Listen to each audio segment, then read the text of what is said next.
اللهم صل على رسوله الكريم. أما بعد فأعوذ بالله من الشيطان الرجيم. بسم الله الرحمن الرحيم. سبحان الذي أسرى بعبده ليلا من المسجد الحرام إلى المسجد الأقصى الذي باركنا حوله لنريه من آياتنا إنه هو السميع العليم. وقال النبي صلى الله عليه وسلم: اللهم بارك لنا في رجب والشعبان وبلغنا رمضان. وقال النبي صلى الله عليه وسلم: لا سهم للإسلام لمن لا صلاة له، أو كما قال عليه الصلاة والسلام. محترم بزرگوں، رجب کا مہینہ ہے. رجب کے بہت سارے فضائل احادیث میں موجود ہیں، اور نبی اکرم صلی اللہ علیہ وسلم کی وہ مسلسل دعا جو آپ بار بار یہ کہا کرتے تھے: اے اللہ رجب اور شعبان کی برکتیں عطا فرما، اور رمضان میں ہم تمام کو پہنچا دیں. اسی طرح رجب کے آخری ایام میں اکثر مفسرین علماء کی یہ رائے ہے کہ رجب کی 27ویں شب جو ہوتی ہے، 27ویں رات ہوتی ہے، وہ ہے شب معراج. اس پر پوری گفتگو تو شام ہی میں ہوگی. میں چنندہ پوائنٹ جو موجودہ معاشرہ جس کی طرف جا رہا ہے اس کو واضح کرنا ہے مجھے کہ معراج کا مقصد کیا تھا، اور معراج نبی اکرم صلی اللہ علیہ وسلم کو کیوں کرائی گئی. اس میں سب سے پہلے 2 وجوہات ہیں. نمبر 1 ہے نبی اکرم صلی اللہ علیہ وسلم کے متعلق، اور دوسری ہے امت کے متعلق.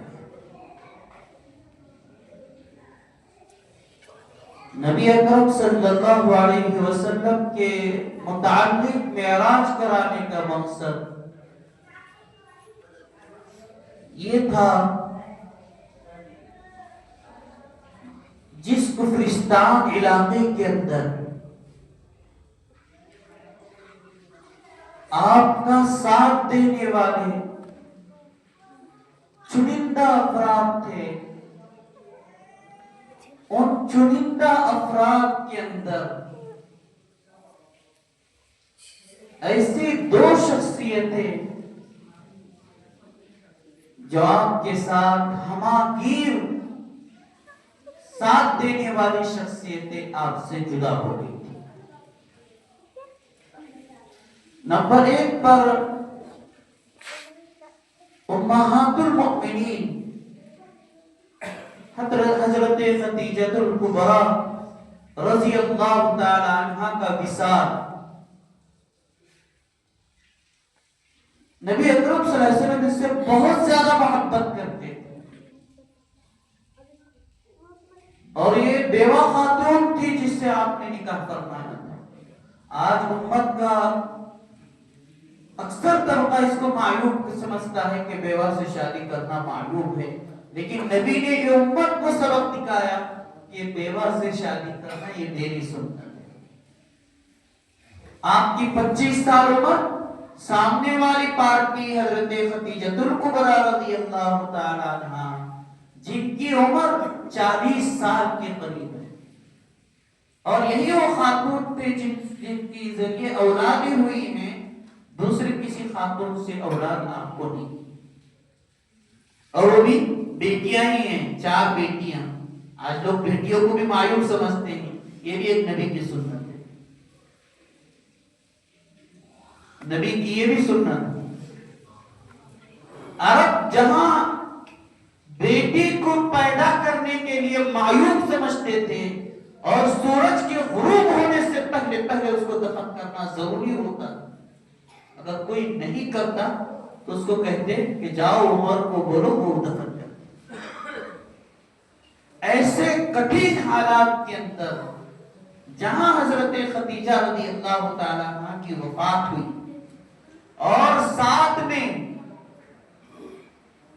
آپ کے لاڈلے پیارے چچا ابو طالب، ان کا بھی انتقال ہو گیا، یہ بھی آپ کے ساتھ برابر کے شریک تھے۔ اور تیسرے جو وجہ تھی وہ یہ وجہ بھی تھی کہ آپ طائف گئے تھے کہ وہاں ہمارے پھوپھی کے لوگ، برادری کے لوگ ساتھ دیں گے۔ طائف والوں نے پتھر مار کر آپ کا استقبال کیا، پتھروں سے آپ کو لہولان کیا۔ تو یہ مقصد نبی اکرم صلی اللہ علیہ وسلم کو معراج کرانے کا تھا کہ ایک لاڈلی پیاری بیوی چلے گئی، دوسرے نمبر پر ساتھ دینے والے چچا ابو طالب سردار تھے، مجال نہیں تھی کہ محمد رسول اللہ صلی اللہ علیہ وسلم کی طرف انگلی کر سکے کسی کو، یہ غم تھا۔ تیسرے نمبر پر تھا طائف والوں نے دھکے مار کر آپ کو باہر کر دیا۔